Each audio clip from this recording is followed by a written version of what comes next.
Well, it's been more than a month since we last checked in with our medical officer of health for the Thunder Bay District, Dr. Janet DeMille. Since then, masks have come off in many settings. Cases have risen in the province as a whole. So how are things going here in Thunder Bay? Well, Dr. DeMille is back with us now for an update. Dr. DeMille, good morning. Good morning, Amy. So here we are on the other side of the Easter holiday.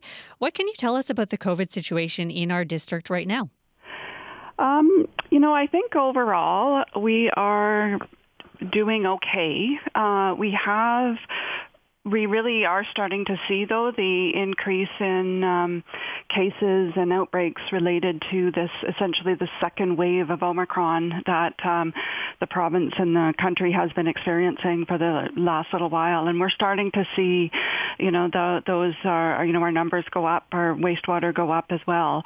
But it is not anywhere near like what we had in the beginning of January when we had that first Omicron wave, which was, of course, BA.1 subvariant, and now we have BA.2. So we're doing okay. However, we are trending upwards, and that could continue for the next couple of weeks. There are many things sort of influencing, though, whether it, how much it will go up, and and so it's a bit hard to know exactly where that's going to go.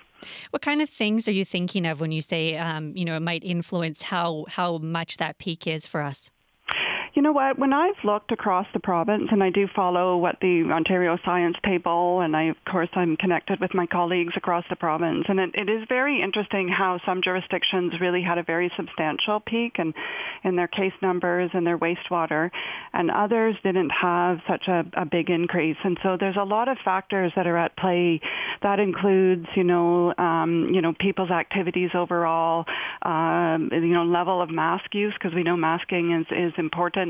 Vaccination rates, and also, past infection, including people who have recently had infection, can provide some protection. So it's all the interplay of all of these things.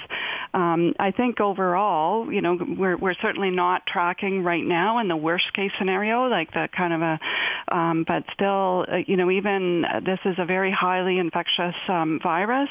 We see it spreading. We're starting to see, from the public health point of view, we're starting to see some more outbreaks in higher risk settings right now, and our work has gotten busier with the follow-up. So there's certainly implications, even if the number isn't super high. Mm-hmm.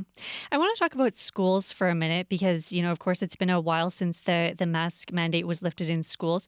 Down in Southern Ontario, Ottawa's largest school board actually decided to implement their own mask mandate recently. I know it's something other school boards have talked about as well. What can you tell us about COVID cases among kids in our region? So it's very hard right now because of the changes in the testing and not everybody getting tested and those testing results not always being reported to public health. It's very hard to know, exactly the demographics and of what's happening in our area. And that includes, we don't really know what's happening with the younger age group. Certainly, anecdotally, we can hear about situations or, absenteeism in schools and such and like that. But don't necessarily know. And I think it's important because, when the cases go up, kids get it or staff get it, and it can be disruptive to in-person learning around, when there's a lot of spread. And I think the schools experienced that back in January, and even in previous waves, of course, the disruption that occurs. So, there are measures still in place in schools, but at the same time, schools are doing much more activities that they've done, compared to what they did in the previous wave. And I think that's important for the overall health and well-being of youth and children. And masking, I do know, that it's voluntary and not a mask mandate in place. And masking is certainly one of those layers that can protect, children and staff. So when everybody is masking under a mask mandate, it can be helpful. And at the same time, there are people who would prefer that their children don't wear a mask, and that's the way, things are going right now. Mm-hmm. There have also been a number of outbreaks at some long-term care Yeah. homes recently, including one recently declared at Southbridge Roseview. And we all remember, the outbreak they had early in the pandemic and how bad that was. Yeah. What can you tell us about how things are going there this time? Um, So in general, we have seen, that some more outbreaks in the long-term settings or settings for seniors, and certainly we have followed up with those facilities at times when there's an exposure, but perhaps it didn't turn out to be an outbreak. I would say, and certainly it's, what happened at Roseview before was really very difficult and tragic.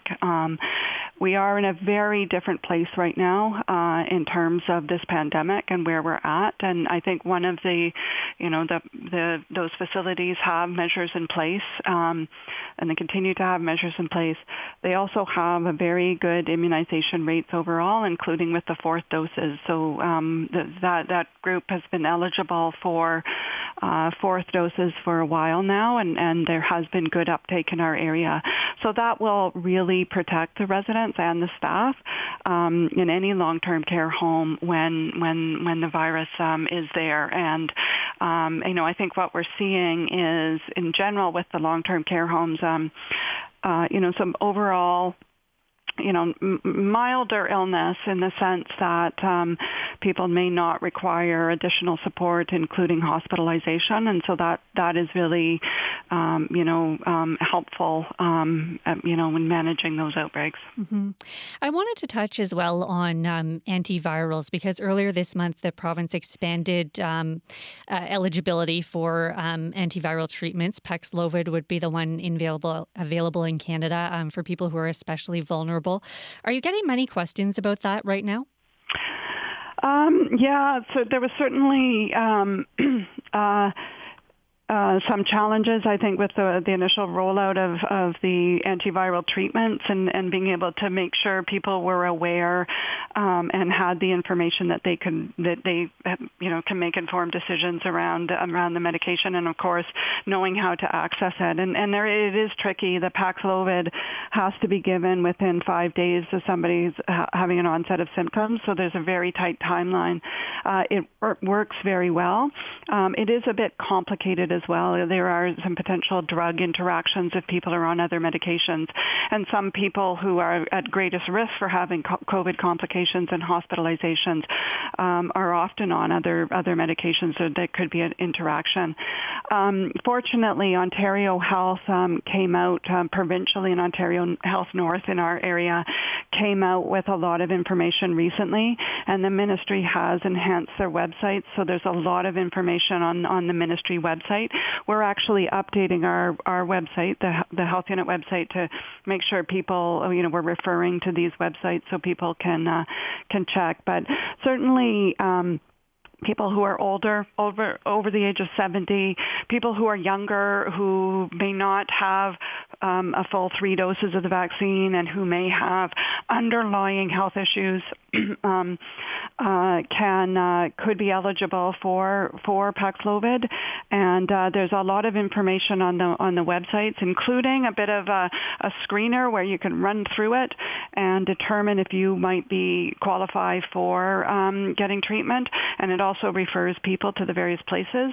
People can contact their healthcare provider, and that healthcare provider may see them or may refer them, as well as the assessment centers in our area that used to do just the PCR test are now also clinical assessment centers. So they will assess people as well as doing the test. They can assess people and determine whether they qualify and potentially provide the medication at that time.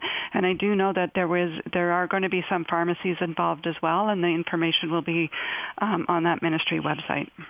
Dr. DeMille, we have only about 30 seconds left, but before I let you go, just any final words on what you want people to keep top of mind over the next few weeks as we watch those numbers in our area?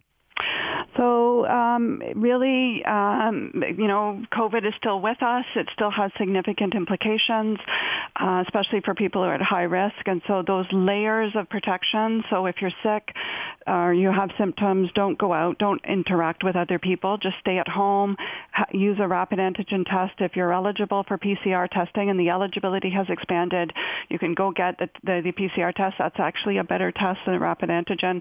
Isolate if you have COVID.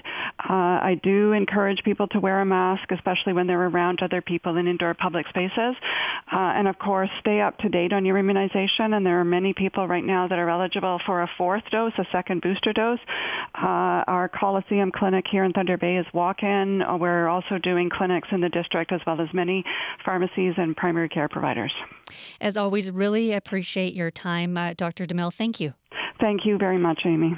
Dr. Janet DeMille is the Medical Officer of Health for the Thunder Bay District.